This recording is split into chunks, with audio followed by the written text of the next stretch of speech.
And so we're really happy to have faculty and administration here this evening, because it does, as Dr. Rhonda Davis was saying a moment ago, it gives us a chance to see the students as they progress out of our school. We don't always get that opportunity. And so this is an evening for us, but it's primarily an opportunity for the students, for your loved ones, to be able to share some of what they have gained, so that we can see the fruit that the Lord by the Spirit is growing in their lives. So the next presentation that we have is going to come from William Henley. When I got William's bio information, most of the students gave me 4 or 5 lines. William gave me 5 paragraphs. He said, feel free to shorten. I have done that. He's joined by friends. He will continue in video ministry at Gateway Church, where he runs camera. He will continue his YouTube show, Modern Faith Unlimited, where he addresses current issues from a Christian perspective. He plans to continue his studies after he gets his master's degree here and continue with doctoral work. He wants to continue to study Lucan priority and why the Israelites continue to get tripped up by the pagan gods of the Canaanites. His memory that stands out from his time here at TKU is his Oxford 2018 trip with Dr. Hall and Bishop Olin. He made several friends at that time, and he said that it was a life-changing experience for him. Mm-hmm. And so William Henley is going to come and present. Mm-hmm.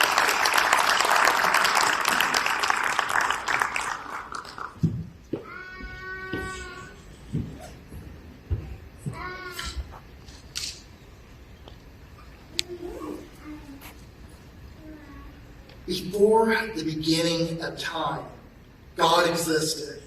Genesis 1:1 tells us of the beginning, but this is only the beginning of time.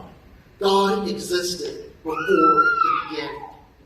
Imagine absolute nothingness, infinitely long, infinitely nothing. By the rules of the universe, we know that neither energy or mass can be created or destroyed. By the very rules of which we know our universe, nothing should exist. Yet, at some point over an infinite amount of time, a consciousness formed. I think, therefore, I am. A mind floating in the void, bodiless, alone. Somehow, over an infinite amount of time, this mind learns how to create the simplest of atoms, a single proton and a single electron, hydrogen. This consciousness, this I am, pleased with this, forms more hydrogen atoms. As he forms more and more atoms, they become gravitationally bond, and the atoms start to heat up and ignite. I am has created light. I am looks at this and saw that it was good. But there's another interesting thing that happens in the furnace of the star. These atoms start to fuse together, and suddenly we have a new atom, oxygen. And what happens when 2 hydrogen and a single oxygen atoms combine and cool? I am has now created water.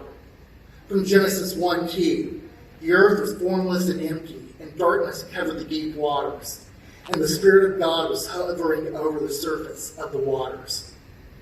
But now one of the cruelest parts of this existence starts to occur. I am has learned how to create matter and energy and light. It's able to create new atoms and form them into complex molecules. It's able to start bringing it together to create rock, to create simple plant life, to create a place that is good and beautiful to the eyes that he has created for himself. But soon, I am realizes that he is alone. The animals are nice, but they are unlike himself. So he takes the dirt of the ground he himself has created, forms it into a shape very similar to that he has formed for himself, and breathes into it. And man's very first act of worship, breathing God in. And the second act of worship is to breathe God out. When man breathed God in, the breath got embedded in the blood of the first man. This blood was passed on to its offspring. So to this very day, every single one of us has the breath of God in us, breathed into the very first man by God himself.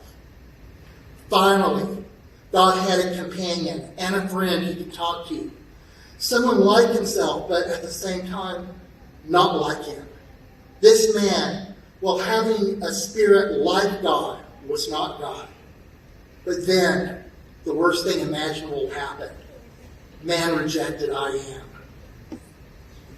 And this is the basis for Christian ministry. When man rejected God, man was separated from God. His very breath is in our blood.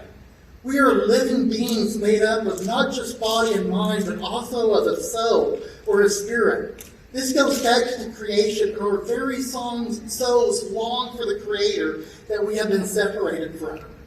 Every single person who has ever lived instinctively knows something is missing from their lives. The purpose of Jesus Christ and of Christian ministry is to reconnect mankind with the Creator. The purpose of the church is to equip those of us who do know Him with the tools they need to reach others and to reconnect them with the Creator. This is the meaning of life, to be reconnected with that from whence we came. And this is why I have backup. God called me to plant gateway campuses, plural, in Austria, starting in Graz.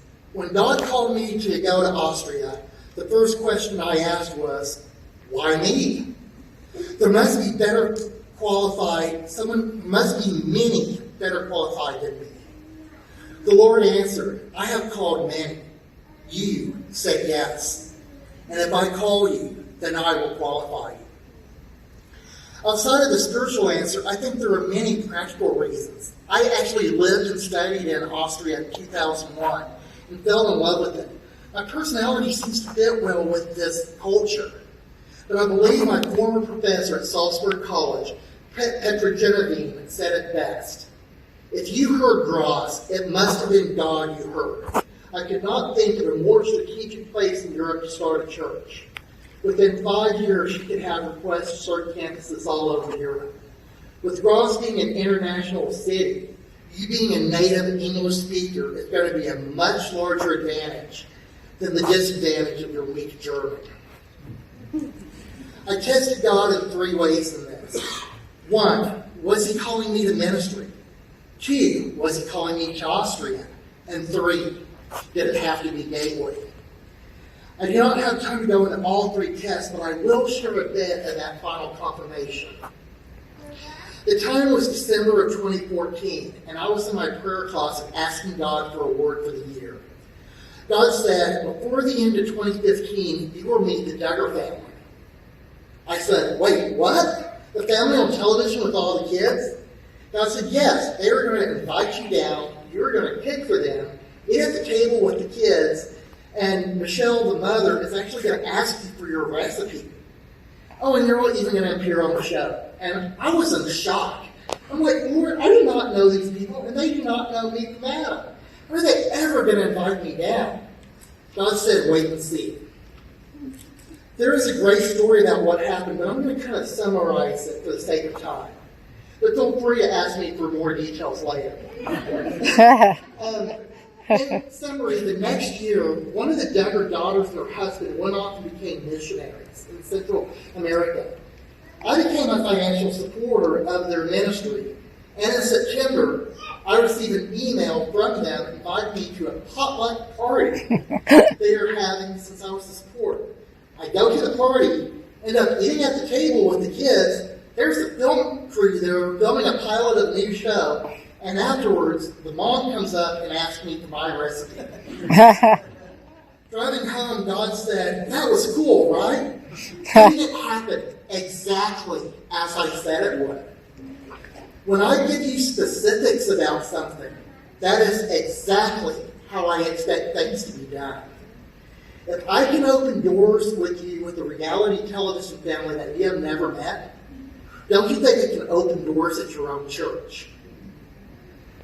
I will tell you what the destination is, but let me drive. Now go home and enroll at the King's University, and trust me to open the doors when the time is right. Over the past couple of years, Gateway has continued growing and now has campuses in Houston and Wyoming. And last year at the Vision Service announced they are now looking at the possibility of going international. When God gave me the vision back in 2012, Gateway was not even extended to extend past the 3 campuses they had. My time at TKU has helped prepare me for this. Austrians are very respectful of titles and of degrees. And just attending seminary has opened doors to start conversations with people. I have not done much in ministry the past few years other than run camera. But as Dr. Hutzinger has said, my ministry these past few years has been to study, because people are going to benefit from my studies. Dr. Leaders and Dr. Hutzinger's theology classes have helped me cement what I believe in, and I can argue why I believe it. Dr. Markow's leadership classes have taught me how to lead and manage a ministry. Dr. Brewer's discipleship classes have helped me learn both what discipleship is and how best to do it. And Julie Coe's and Dr. Call's compassion and guidance have helped me through some rough times. Thank you.